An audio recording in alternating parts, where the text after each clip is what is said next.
Welcome back. In this morning's What's Going Around, April is Alcohol Awareness Month. Almost 29 million Americans had alcohol use disorder in 2023. And according to Kelly Hendricks, the Assistant Director of Recovery Services for Burrell Behavioral Health, some people are more at risk than others. Alcoholism does affect females more than males.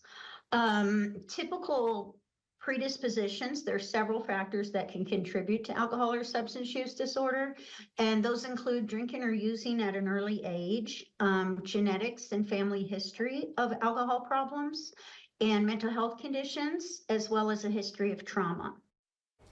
She says the stigma around alcoholism looms large and a lot of people feel ashamed for having the issue. She says often that shame and guilt can create a cycle that person is stuck in. Dr. David Barb, a Mercy family physician, says there is a disease that underlines their addiction.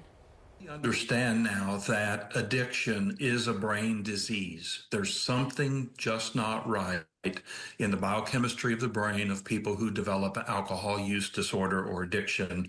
And that makes it difficult to treat because it's an innate thing. It's not just a matter of poor personal control. There's a disease there.